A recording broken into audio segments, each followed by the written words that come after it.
सुरुदेखि नै एउटा ढिढोरा पिटियो, एउटा एउटा नारेटिभ सेट गरियो कि हामी 1 करोड भन्दा कम ल्याउँदैन। तपाईँ बजेटलाई जसरी हामी सुरुदेखि भन्दै आएका थियौँ कि तपाईँको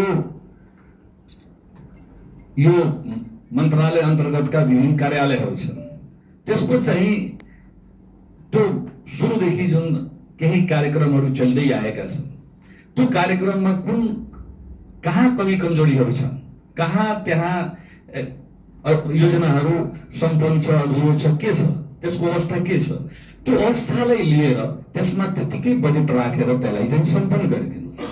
तर त्यस्तो गरिएन। बरु के गरियो कि तपाईँहरू बजेट दिनुहोस्, हामी चाहिँ त्यो बजेटलाई हामी म्यानेज गर्छौँ। हामी यो पनि भन्यौँ कि तपाईँलाई यो टुक्री योजना नल्याउनुहोस्, करोडको मात्र होइन, किन करोडको ल्याउने, 4 करोड 5 करोड या जति सकिन्छ एउटा राम्रो प्रदेशका गौरवका योजनाहरू समेट्ने गरी त्यो योजना राख्नुहोस्। मैले चाहिँ सदनमा पनि यो कुरा राखेका थिएँ, तर त्यस्तो पनि भएन। बरु के गरियो कि केही टुक्री योजनाहरूलाई अब भर्खर चाहिँ पूर्व अर्थमन्त्रीले राखिसक्नु हो कि 3 जिल्ला 4 जिल्ला 5 जिल्लाको अब कुन जिल्लाबाट यसलाई टेन्डर गर्ने हो अब उहाँहरूलाई थाहा होला। अब त्यस किसिमको भद्रगोल किसिमको अवस्था सिर्जना गरिएको छ। अर्को के गरिएको छ भने तपाईँलाई यो सर्टेन अर्थमन्त्रीजी मुख्यमन्त्रीजीहरूको तपाईँ यी मन्त्रीजीहरूको क्षेत्रलाई हेर्नुहोस्, उहाँको पालिकालाई हेर्नुहोस्, त्यो पालिकामा जसरी बजेटहरू खन्याइएको छ त्यसको तात्पर्य के होला कि म मात्र जितेर आउने, म मात्र नेता हो, म त पनि 5 वर्ष, यहाँ त अहिले 6 भनौँ न यो 6-7 महिना 8 महिना हो, म 5 वर्ष चलाएको, मेरो क्षेत्र गएर हेर्नुहोस्, त्यो 5 वर्षको त्यो पिरियडको चाहिँ योजनाहरू हेर्नुहोस्, त्यसरी सर योजना चाहिँ म त थिएँ नि, म पनि त्यस्तो गराउन सक्थेँ नि त। हामीलाई सार्वजनिक रूपले चाहिँ त्यो जिम्मेवारी लिने गरी हामी बजेटको एलोकेसन गर्थ्यौँ नि त, सबै क्षेत्रमा पुग्ने गरी जानु पर्थ्यो नि त। त्यसरी हामी चाहिँ बजेट ल्यायौँ र हामी चाहिँ आफ्ना कार्यक्रमहरू सञ्चालन गरेका थियौँ।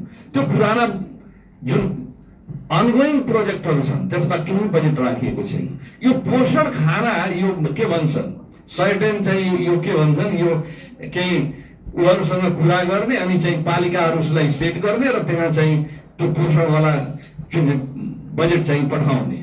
यसको पछाडि के छ भने एकातिर भ्रम छर्ने हामी 1 करोडका योजना ल्याइराखेका छौँ, एकदम नमुना हुन्छ, अर्कोतिर यसका पछाडिका जुन किसिमका खेलहरू खेल्दै छन् यहाँका सरकारका नेतृत्व गर्नेहरू।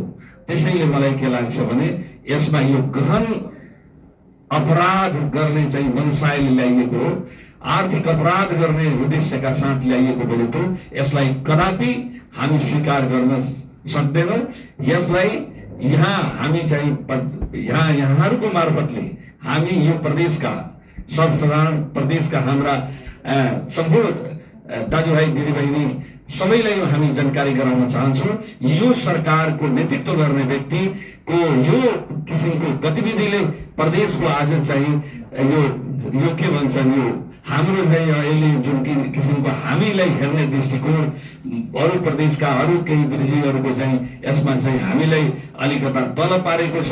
यसरी यस किसिमको बजेटलाई हामी कदापि स्वीकार गर्न सक्दैनौँ। धन्यवाद।